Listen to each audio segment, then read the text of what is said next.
You're listening to ChainLeak, the crypto news podcast with your host, Joshua Roomsberg. Follow and subscribe today. Welcome to the ChainLeak podcast. I'm your host, Joshua Roomsberg. And today we have a special guest, the founder and CEO of the LGCY Network, Justin Waiau. Welcome to the show, brother. Thanks for having me. Excited to be here. All right. So first, give the community an introduction to the LGCY Network. So LGCY Network is a DPoS decentralized network. Layer 1, main chain. We're the platform. Okay. Now, the LGCY Network began as a fork of the Tron Blockchain. What makes LGCY different than Tron today? So we did a few major changes. Right now, Tron, their super representatives, runs off of 27 super representatives. Yeah, We have 27 as well, but we've actually split that into 3 groups. So instead of having 51% approval to get through a proposal, yeah. we actually need 66%. So it's a little more secure on that end. And then our stable gas is another huge thing, and we can go into that in a little bit. Yeah. What was your reasoning behind changing from 51% to this? You said 66 or 68? 66%. So we need 2/3. 2 out of 3 groups need to vote on new proposals. And the reason behind that was because we actually want it to be hard to make any new proposals go through. Because once the network's solid and we're running, we don't want it to be easy to change something such as staking rewards. If somebody tries to get in and ramp up the staking rewards and ramp up inflation, for example, we want it to be way harder than just a 51%. And that's the thing I noticed with Tron is it seems like every time there's a big proposal, it goes through. And yes, there's a couple other things we're going to discuss shortly, but Tron and LGCY are, me looking at them personally, I've always liked Tron since the beginning. I liked what they brought to the industry. I liked how they changed things. But when they increased that gas fee, that's what it took away some of my love for Tron, because they were supposed to be what LGCY is going to be, or what it sounds like you guys are trying to be, with 1 cent transactions. Now, will that be forever, or is that going to be something that can be voted on as well? So that's the beauty of the network. If everybody votes on it, it can change. Okay. And we think that's a good thing, because sure, raising it, it's not a popular thing to raise gas fees for everybody. Right. But the reason we had it at 1 cent is because we feel there's a sweet spot in the price. If it's too high, no one wants to use it, like Ethereum. I mean, for applications. If it's too low, it actually makes it easier to exploit. Everybody can send millions of transactions for, free on the dollar, right? Yeah, exactly. So that we feel there's 1 cent is a nice sweet spot. It's secure, and That's what I got into Tron liking, was it had cheap transactions like that in the beginning, and then now Tron transactions over $1 like that. I think that's ridiculous. That doesn't make too much. The usability just got deleted on Tron. So I can't agree with that kind of move. So if that was ever voted on, you're saying on the LGCY Network, it takes 66% of the representatives, the governing bodies, we call governing it. bodies. Okay. I was trying to think of the words. Yep. So the governing bodies, 66% of them would have to vote to increase that. Could you personally see it getting over $1 for a LGCY transaction? I couldn't see the application of it, like dApps and NFTs and them kind of things. It doesn't make sense at that point. Right. No, not at $1. And the thing with Tron is TRX isn't stable. So yeah, it might be $1 now, but if the price of Tron goes up, the TRX fee stays the same, and now you got $10. So if it's 10 times from here, now it's a $10 transaction, and the bigger it gets, it could get more expensive than Ethereum. Yep, that could be crazy. Right. Now, with the launch of the Legacy Network main chain, does it support 10,000 transactions per second out the gate? So right now, we're actually able to scale it up and down. And the beautiful thing about it is, like, if need be, we can ramp it up, but we feel there's a certain security in where it's at now. Okay. And as needed, we can vote, and we can always, change things on the chain. We've tested it, and it's, everything's working. But right now, obviously, until someone sends out 10,000 transactions per second, it's not proven live on the network. Gotcha. So, yeah. Now, with Legacy Mainnet being on the main chain now, when will you guys have a full launch? Like, push this product to the market with wallet support, with exchange support? What are you looking at for that right now? So right now, we actually got Hotbit fully integrated on our main chain, on our native network. I've seen that they support LRC20 legacy tokens, coins. Yes. So right now, if you're trying to withdraw off of Hotbit, it's a lot cheaper and a lot quicker if you use our network. Okay. And we just soft released our wallet extension. I think you tried it a little bit. Yep. So that'll set up. Yeah. So that'll set up all the dApps can use the back end of it. And, now, will you guys pushing out that kind of stuff? Will you guys push out an Android wallet? We have in the works for personally or with a partner. We're pushing that out ourselves, but we also have a partner called BitKeep. They just finished integration, and we're looking to get that out and released on their wallet. They have iOS, they have desktop, everything across the board, and you'll be able to store your LRC20 tokens, Ethereum tokens. They got a big multi-chain wallet for everybody to use. Right now on the main chain, can you create a new token on top of the network? Yes. Okay. Yeah, you'll see. We got a handful of how many How many tokens do you think are on the network right now? Right now, I would say under 10, just because a lot of our partners were waiting on the wallet extension. So now they're starting to integrate, and it's hard to keep things private on a blockchain, Speaking of wallet integration, have you guys spoken with Decent Wallet yet? We've spoken with them, but they have a very busy schedule themselves, so it's kind of up to incorporate a new blockchain. I know that's got to be hard too. Exactly. So it's a lot of our partners, a lot of these other wallet extensions, wallet apps. It kind of just depends on their end. Okay. Do you have any other exchanges that will support LRC20 in the future? Are there any other exchanges you're talking to right now to try and put that through? We have a handful of exchanges, but as with exchanges, it's better to always let them announce. Okay. Because we got NDAs, we got all that kind of stuff. So okay. Yeah. The next thing I want to talk about is, can you explain what USDL is? That's a heavy question. Yeah. But it's honestly one of our best things about our network that we've changed over from Tron. So USDL is our native gas token. Everybody else uses, a token that's can be volatile and, might be $1 today, $10 tomorrow, $100 later. So USDL is backed by the number of transactions you can make on the network. So, for example, it's 1 penny.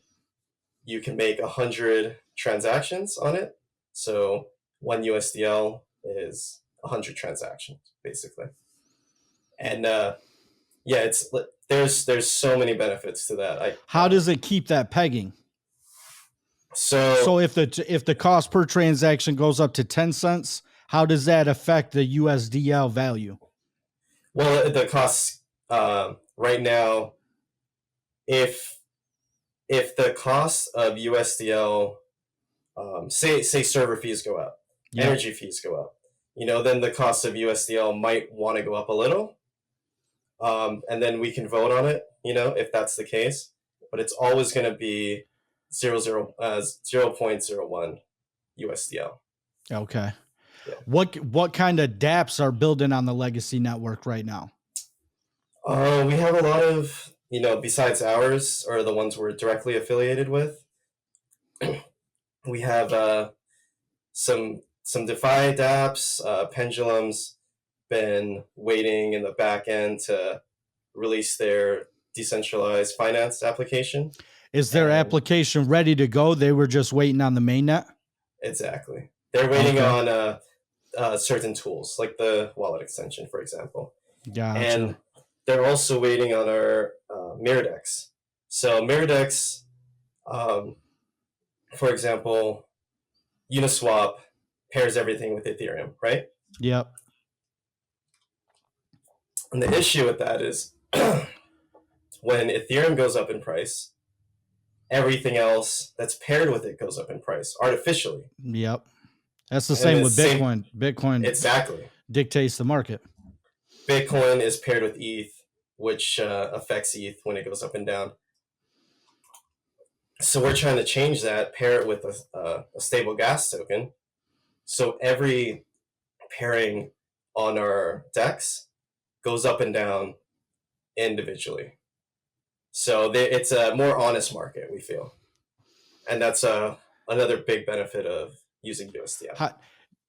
Is there any way you could go deeper on explaining how they maintain an individual price aspect? Right. So, for example, if I that gave sounds crazy. Right. So, gold backed the dollar, right? Essentially, a dollar was a receipt for gold, right? For $1 worth of gold. Yep. That's exactly what we're doing for transactions on our network. We're saying we're giving you 1 USDL and it's worth 100 transactions on our network as far as server fees. Yep. So that's our first way. We kind of encourage a peg. No one's guaranteeing a peg because that doesn't exist. Right. On USDT, it can fluctuate as well, Yeah. So there's no such thing as that. We're having it on the DEX as the main pairing, which keeps it honest there. We're having it as the #1 liquidity provider on Pendulum Finance. So that's another way. We really have, how will that how will that work when you go to exchanges with that?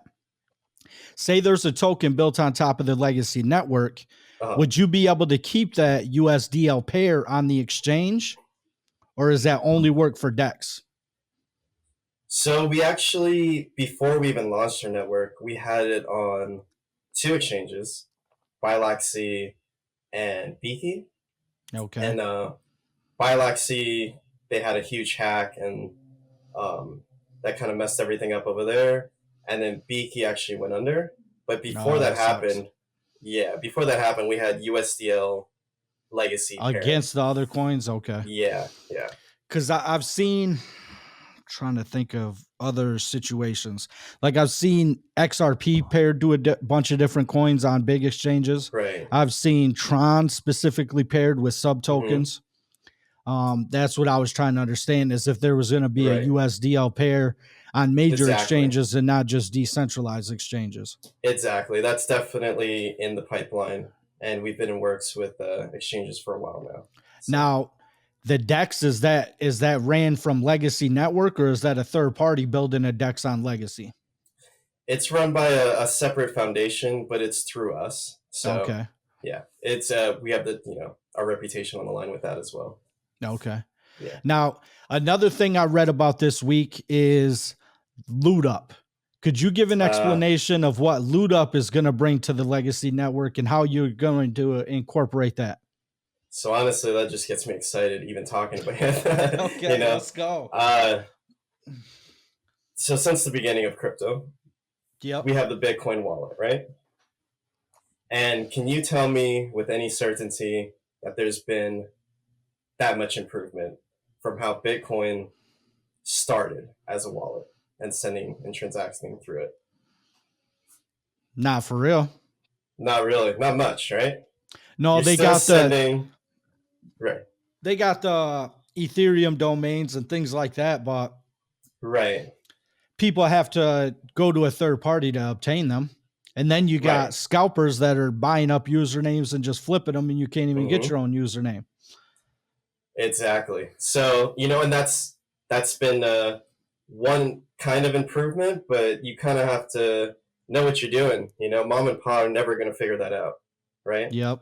So till this day, wallets still, the way you transact crypto, you need a gas token. If you're using another token on the network, you need a long, crazy address. You need to adjust the gas to make sure it even goes through and it doesn't take a day. And then if you send it to the wrong address, you're screwed, right? Money's gone. You're never getting back. So what LootUp brings to the table is we're allowing you to hide wallet addresses behind usernames and whitelist it. So if you want your certain name, you can have it, right? And no one's gonna just have this domain or your full name forever. Okay. So that solves that problem right away. No more mixing up long strings of addresses. It's only the people you've whitelisted, and you can't send it to someone by accident. Number 2, we have a cancel and confirm feature. So the transaction goes from you to a broker wallet where it sits until the person on the other side confirms it or you cancel it. So that alone's huge, Now, is that going to be in the software for LootUp, or is that going to be on chain? Because that sounds crazy if that'd be on chain. That's on chain. That specific cancel and confirm features on chain. Cancel and confirm on chain. Yes. So no more sending to the wrong guy, Now you have my attention, because cancel and confirm on chain, we've never seen that before. Not that I've seen. Yeah, and it's been something we've been working on for years now, and we're very excited by it. Is that something that's readily available, or are you guys still in the process of building that out? So we're actually, it's our MVP's done. We haven't released it, but that part is done. So the usernames, you guys have actually done that? Yes, we've actually tested, and we're good to go. That's so crazy. And on top of that, to make it even better, we can actually attach an invoice to it. So if they confirm it, they're essentially signing a contract saying, I confirm I accept this invoice that you sent. Yep. So it's basically making it there.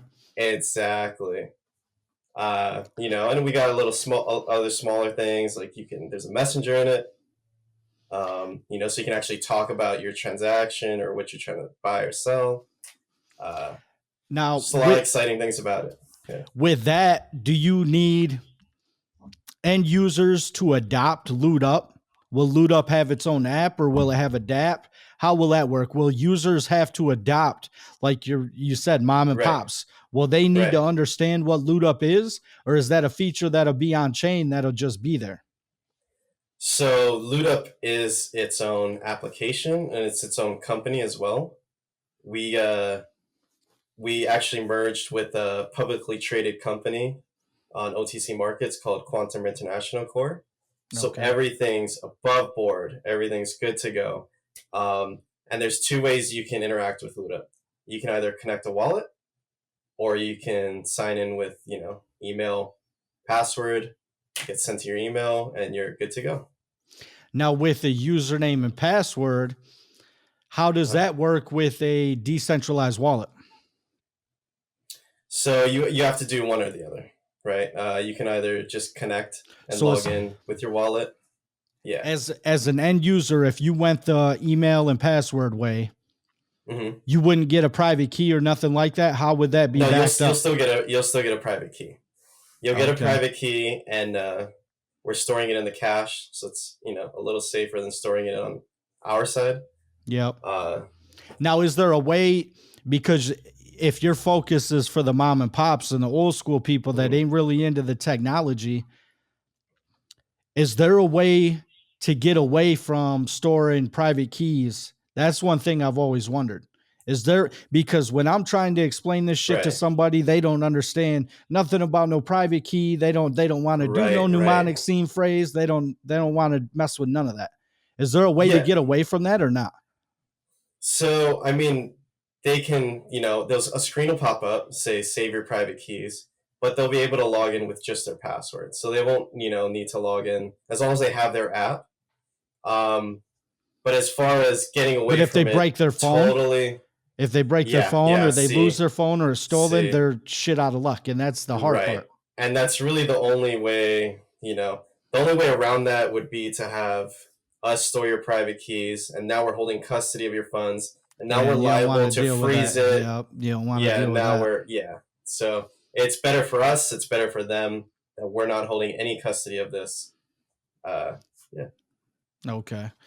Now, you said you have the MVP for Loot Up. Do you have any other MVPs for the network that have functionality right now? So our DEX is ready to go.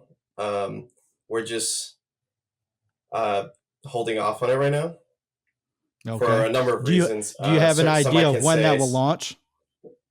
I mean, we hate the word soon. Okay. So we're just kind of saying wait for the announcement. That's fine. Yeah. I remember you guys did a partnership with Zinfin. Do you guys, or will you have a bridge for the Zinfin blockchain? Yes. I mean, we can already confirm that. It's been in the pipeline for about almost a year now since we first partnered with them. And that's just the first thing we'll come out with, but we got a lot of other exciting things. With them specifically? Yes. Okay. Especially on with our Pendulum Finance, and we have some cool things with Flare as well. Do you have the bridge already built out? That has been waiting. Okay. Because we have so there's no legacy tokens on the Zinfin network right now? No. Okay. There are on some other networks, and we just can't say it right now. Okay. Because it's on them to announce again. But, we've seen recently that bridges have been a really easy point of attack for hackers. They'll sit on an exploit and wait till they're about to cash out and then, drain it for all it's worth. Right. Yeah. So we're really taking extra precautions with bridges. And, originally we wanted to come out and we're working with Null's NULS to bring their whole suite of bridges over. Okay. But, we've really buckled down and we're like, I don't know, it might not be good to bridge to every network, So that's kind of where we're at right now. At the end of the day, there will be tokens, legacy tokens on the legacy mainnet and on Zinfin network at the same time? Yes, through the bridge. Okay. Down the road, but there will be coins or tokens on both networks at the same time. Yes. Okay. Now, do you have an idea of the total legacy supply right now? I believe it's about 20 billion. Okay. Total supply that will ever be out there. And I think what's out there right now is maybe around. So it's not 100 billion anymore? No. And it was never meant to be. We started with 100 billion because of Tron, obviously, before them. And we had 33 billion that we were going to keep to have control over the network while we build it out. And over time, we're just like, that wasn't necessary. So we burned that. Okay. I personally burned my entire team allocation. And then we have $33 billion that we're going to stake on our governing bodies. Yep. And that will be decided by the governing bodies, how the rewards will benefit the community. Okay. So already that's 66 billion out of the market. Yeah. Now, with earlier you said you can't mention what other chains you guys are on right now. Is the only other chain you can mention Ethereum? Yes, as of now. Okay. We're just on Ethereum because we started. Yeah. Right, that's fine. Now, the next part, I have a few community questions that the community asked us on Twitter this week. Nice. They're going to grill us, huh? Yeah, you ready for this? I'm ready. Question number 1. How many governing bodies are on the board with the project in total? When will users be able to stake their Legacy 2 tokens? LRC20 tokens. Yeah. So right now, the moment the network came out, we've allowed staking without any extra benefits. So what I mean by that is every GB will have their own extra benefits or not for people staking through them and voting. But we have our 12-month ready to go if they wanted to stake right now.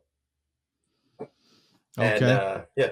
How many governing bodies are on board with the project? So by governing bodies, like how many of the 27? Is there 57, 100 different people trying to get them 27 spots? Right. So we have 27 spots right now filled out. We haven't been taking any more applicants as of now. Okay. But really, we can't stop somebody. Once we release all the documents and the full, tutorials themselves, they can just apply themselves and go from there. To become a governing body? Yes. So anybody can. So it can, I think it's the spots available go up to over 100, and we can raise it if we need to. So it can go up to 100, but right now there's only 27? Only the 27 can run. How many are on the network right now? My bad, bro. I believe there's about 13 right now. So 13 of the 27. But once the 27 get filled up, people in the running can take it up to 100. Is that what I'm understanding? No. So you first apply and you get in, the candidates. You become a candidate to become one of the top 27. Yeah. And all you have to do to get to the top 27 is have more legacy staked either through you or from yourself to get up to the top 27. So it's fair for everybody. We can't kick people out. Okay, so but it's only 27. Only 27. What did you say about 100 then? That was like the candidates that can get in right now, but we can raise it to however much. Okay, so down the road, it could be 1,000 people running for candidacy of the network. Exactly. Okay, that's what I was trying to understand. It confused me. Question number 2. Are 27 governing bodies sufficient for securing the legacy network over its entire lifespan? Well, I mean, that's obviously we're new, but just by looking at Tron, they're one of the few networks that have never been hacked. They rarely have any sort of delays or downtime. Really, we're fans of Tron. And they've been the only viable network that we've seen throughout this entire time, of dApps. And Have you ever had any affiliation with Tron yourself? Not anything official. Okay. Yeah. Has anybody on your team? Do you have any developers from Tron? We definitely do, but for their safety and privacy, we don't. We don't let that speak on it. Right, I gotcha. Yeah. All right. Question number 3. Currently, the USDL gas fee is around 0.25. When do you expect it to drop to 0.01? And is there a target number of exchanges you'd like to see integrate LRC20 this year? So right now, the fact that we're only at 13 GBs, once we get to 27, we can scale up the network and get it down. Once the dApps start releasing, all that's pretty seamless for us. And then as far as exchanges, we really want USDL on, tier ones. That's where we're aiming at this point. And if anybody's known our past, we always make a very tight relationship with any exchange we go on. We don't just list and leave them hanging. So, right. Yeah. Okay. What's your reasoning behind it being 0.25 USDL right now? Like I said, we have it scaled down right now because, we can't have all these servers, running hot, and, we're basically testing it out still, making sure everything's good. And yeah, but as of now, we haven't got overloaded or anything. We're still running fine. Okay. Yeah. Question number 4. How will you entice new projects to build on the legacy network rather than a competitor blockchain? So right now, our developer funds kind of our main thing that we're enticing people with. So that'll be 33 billion legacy staked, and all the rewards will go towards the development of legacy from then on. But another big thing is the fact that we have stable gas. That means all of these dApps and projects can budget, a year in advance, 2 years in advance. If you're on Ethereum and you only got, 100 grand to deal with, but then it's next year it's 200 grand you got to spend. So that's, I think that's our biggest selling point to bring other projects on. Yeah, that sounds nice. Mm-hmm. Now, question number 5. Is there anything else you'd like to announce to the ChainLeak podcast audience? Put us on the spot. No, I mean, we've agreed as a team to keep announcements to the announcement channel. We don't want to use these things as pump and dumps or anything like that. Gotcha. So yeah.